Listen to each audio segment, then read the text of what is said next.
I heard Streetlight Manifesto for the very first time a while back here on the channel, and you guys were very quickly like. So today we're going back to where it all started with Catch 22.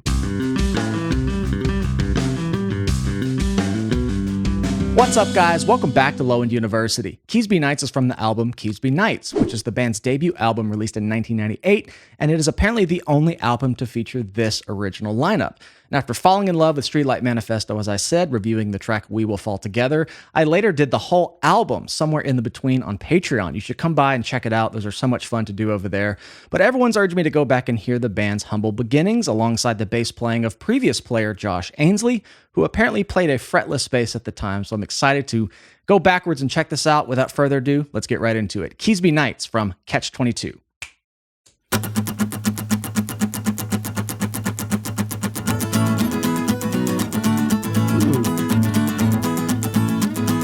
That's an intense way to start.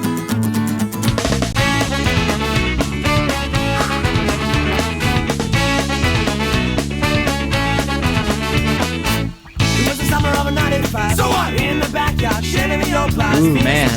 Something went wrong. Straight into my finger, what a singer, it was so long. I still remember that day like the day that I said that I swear I never heard myself again. Ooh, that's sexy sounding. To be wrong, to be wrong, to be wrong. Gotta keep holding on. You always play so song. Yes. This is interesting. I wanted to remark quickly on the way the song started. Just scratchy acoustic guitar strumming, and it just sets up such an intense energy, which is what I've come to know with this band. Now, I'm going to say already in the first 45 seconds, and I don't want you to take this badly, but this sounds like a more watered down version of what I've come to know with Streetlight Manifesto. And one of my favorite things about them is how epic they are. It's just like watching an action movie. It's like, where do you even focus your eyes? This almost has more of like the Real Big Fish, Suicide Machines, where there's horns, there's a lot of layers, but I can actually kind of process it all. And that's really interesting if they kind of started this way, because to me, it's a lot more digestible on the first listen, because Streetlight Manifesto are overwhelming in the coolest way possible. But I guess what I'm saying is just the contrast of them being younger in this more earlier iteration of their sound.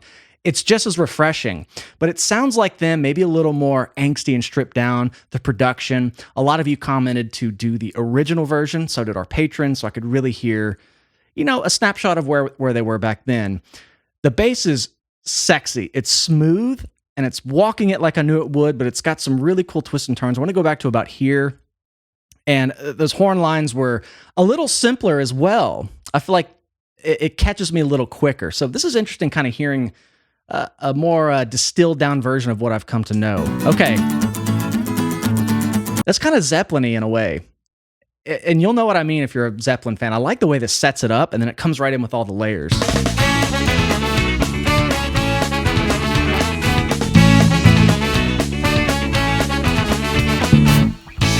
Down here in A, D, kind of going up 1, 4, 5. So what?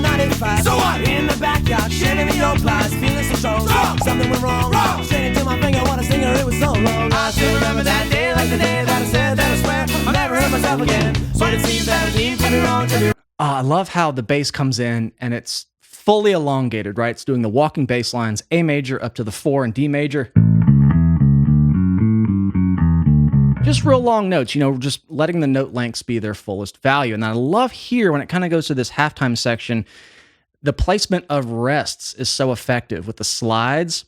This is a typical bass player thing to do, and it really changes the energy and kind of emphasizes that halftime feel. It's a classic move, but it's just tastefully transitioned into out of what I was just talking about right here.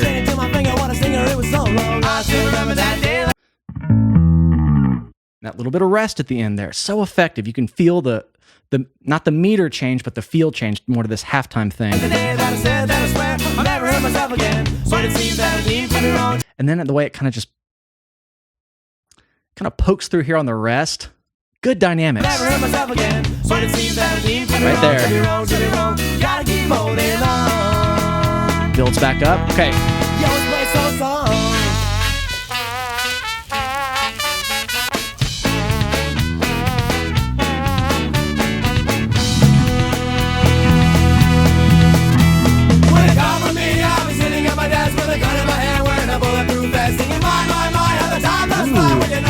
those vocals.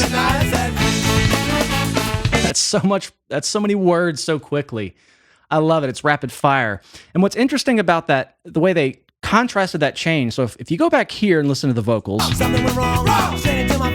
yeah, they're fast, but something about here when the tambourine comes in and the bass simplifies, you'll notice the bass isn't walking here and it's kind of guiding your attention to more of the vocal and more of that rapid fire nature. So the bass kind of simplifies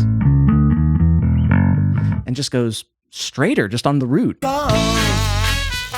So this next part here, stacking the chords.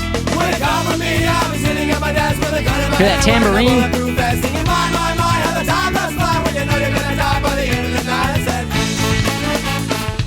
And the bass just came down here and just rode and went to the more simplistic thing. And that's a conscious thing, I think, because the bass was already pretty involved at the beginning. And they've just, and I hear these hallmarks with Streetlight Manifesto. It's something I commented on in that full album reaction. As dense as they are, as many people and layers and things coming in all the time, they do it so tastefully, and it's never, you know, I just said it was like watching an action movie, and it is, but there's a way where they somehow make everything fairly compensated for. All the layers get their moment. They go out when it's necessary. They come in when it's necessary. And that's a really tough thing to pull off with as big as their sound is, as many people are participating. And this is really showcased well here. Okay, let it go a bit.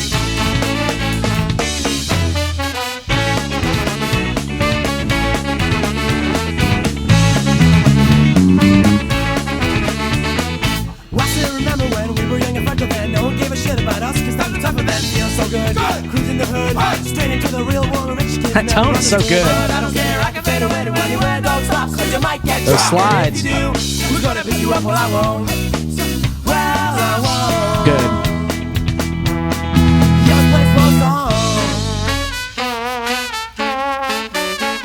See, even with as dense as they are, they give the horns as little kind of horn a cappella sections. And I love that it just gives you a breather for a moment, because they can get epic from 0 to 100 so quickly.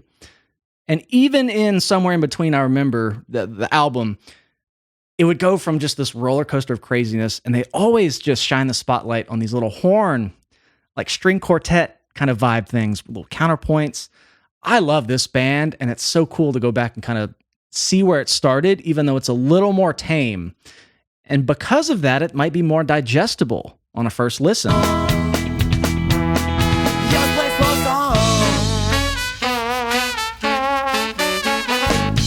So it's endearing. When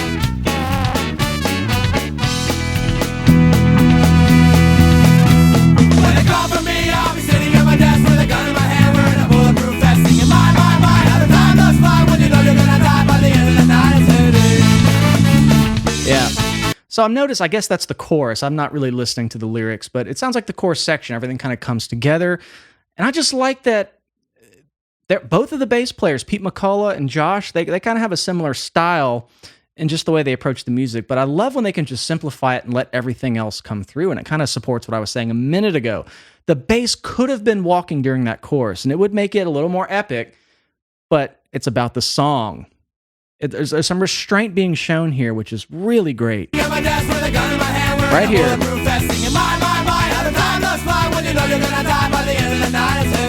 Those cadences on the vocals, the da da da da da da da da da da da da da da da da da da. Such good cadence. It's so catchy. I don't even know what they're saying. It's just the melody, the infectiousness of it, the delivery. So good at that.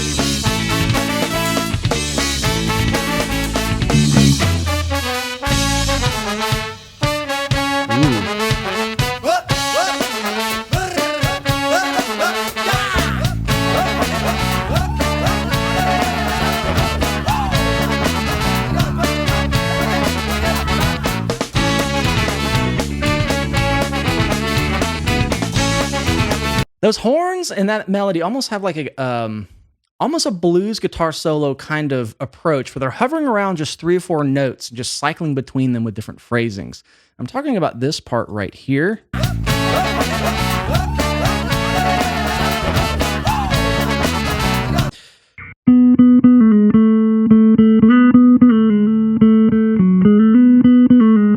That kind of thing, and there's a kind of a harmony up here going.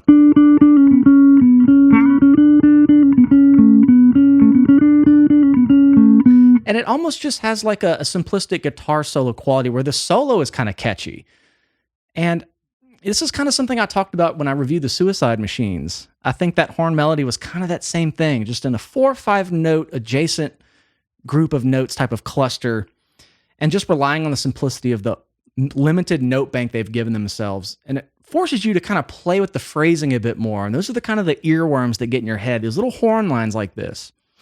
And I would say, honestly, the horn stuff on Streetlight Manifesto, I think, is a little less catchy because it's a bit more technical and kind of cinematic. And I don't recall hearing a ton of like this style of horn playing. And I of course know the lineup's different. All the horn players are monster players, but this is something I really like hearing. Just the catchiness in the horn lines. It's very memorable.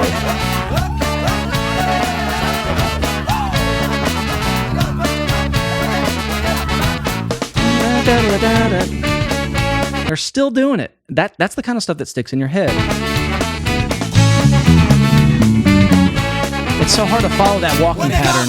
I'll be sitting at my desk with a gun in my hand, wearing a bulletproof vest. My, how the time does fly when you know you're gonna die by the end of the night. When they come for me, I'll be sitting at my desk with a gun in my hand, wearing a bulletproof vest. This is kind of akin to the horn section earlier, where they just isolate a layer and just remind you that it's there. And that's something I feel like is obligatory to do when you have so much going on, because any contribution by any member can be easily forgotten if it's just too much at once. And I think they understand the art of, if everything's big and epic, then nothing is big and epic.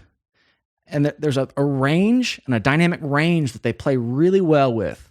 Really intense. Here's the horns just for a second. Back to really intense, fun. Here's the vocals for just a second. Masterful approach to all the layering that goes on with these guys. That's just my takeaway from hearing what I've heard so far, which is really one album and this song. And I can't wait to dive back in more. I know Everything Goes Numb or whatever's after this, or maybe the Streetlight Manifesto's first album gets requested a lot. I'd love to revisit it, kind of fill in the gaps stylistically of how they've evolved as a band. When they call for me, I'll be sitting at my desk with a gun in my hand, wearing a bulletproof vest. My, how the time does fly when you know you're gonna die by the end of the night. When they call for me, I'll be sitting at my desk with a gun in my hand, wearing a bulletproof vest. How the time does I didn't hear how high tuned that snare was. I just noticed it.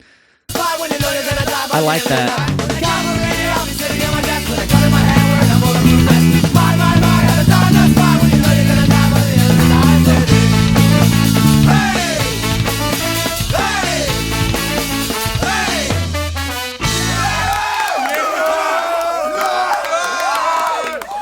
I have to say, I've never heard anything that didn't make me smile when it comes to this camp of people. So it's mostly been Streetlight Manifesto. Now one Catch-22 song. Same vocalist, different musicians. Maybe some of them are the same. I didn't completely read the overlap. And again, I don't mean this as a knock to Streetlight Manifesto, but I just liked hearing the same approach, just pulled back a bit. It's like the reins weren't quite let loose on what they were capable of, which seems to be the case on Somewhere in the Between. But this takes it way back. The songwriting is a little more catchy, succinct. I don't want to say memorable, because Streetlight Manifesto is catchy in a lot of different ways, but I like just the balanced restraint shown in their earlier days. I feel like those horn lines might be stuck in my head more than anything in this song. But let's not forget about the bass. I honestly wouldn't have known it's a fretless bass had I not read that, and you guys, some of you guys told me that as well. But it's a warm tone. It kind of slithers in that walking bass mode under everything and keeps it pumping and driving. And, you know, grade A bass playing, right? You have multiple modes and you pick the one that serves the song. The walking bass line gives you the energy. The driving bass line just on the root note is what kind of drives the chorus home and maybe just makes it a little more pointed up the middle with that rapid fire vocal and the tambourine, and everything kind of came together. And then you have the kind of groovy, exaggerated slides that add some rests and add some contrast. So what I will say is that the songwriting gift of Tomas Kalnoky has been there from day one, apparently. I love it. I'm a huge fan of his unique approach, and this is just great to go back. I know I'm going to do a lot more Streetlight here on the channel at some point. Let me know what else I should check out. Thank you guys for hanging out with me. Once again, come find us on Patreon. I've done the full album from Streetlight, Rancid, Descendants, Propagandy, No Effects, and many more are coming up soon, so come join us. Please like and subscribe. Again, I'm really glad you're here. I love you all. We'll see you next time.